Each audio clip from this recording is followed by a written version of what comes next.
Hi, it's Glenn here with Expulsion Science, and today we are going to learn how soap and water reacts to get rid of bacteria and viruses.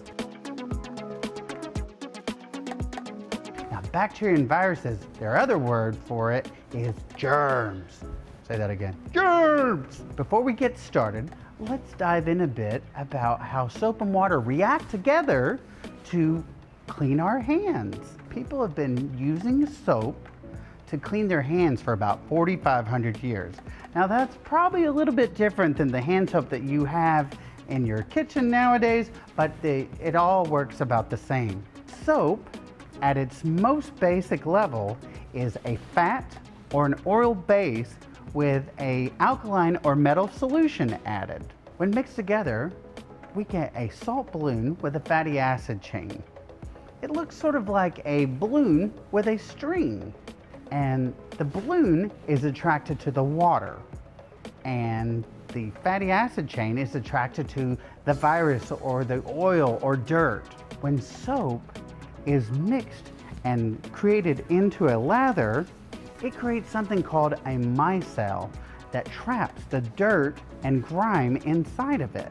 It's important to wash your hands for at least 20 seconds so that way you can trap as much dirt and germs as possible before you rinse it down the drain. For this experiment, we need a basin of water,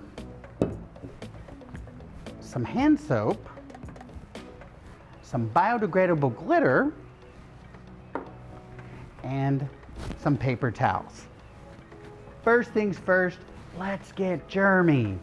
Now, for this experiment, this glitter, this biodegradable glitter, is going to act like the bacteria, virus, and germs that we encounter in everyday life. So, in order to make it work better, we have to wet our hands first. So I'm going to wet this hand right here. And then I'm going to pour, some green glitter over here. Woohoo! And so, what we're gonna do, I got germs. Just kidding, no. So it's pretty much stuck on there.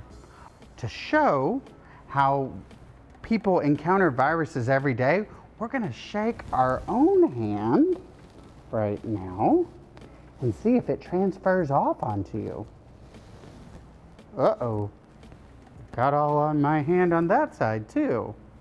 So now, we're gonna take some of our soap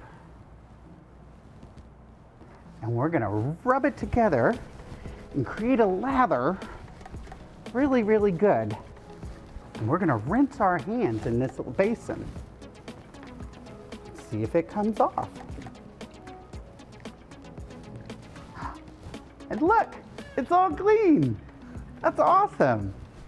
Remember that this happened because of the soap micelles that were formed whenever I lathered my hands up, and they got rid of the bacteria and viruses whenever I rinsed it away. While we have our materials out, let's discuss one more important reaction that soap has when mixed with water.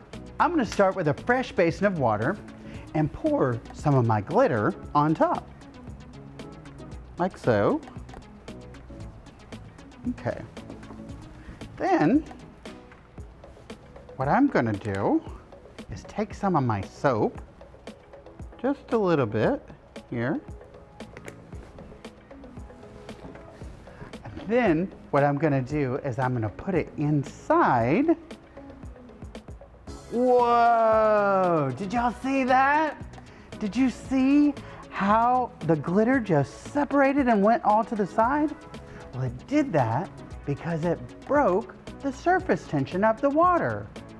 And that is pretty cool because it made the water even more wet, so that way it had the properties to be able to break the surface tension of the water. Pretty neat, huh? So why did this happen?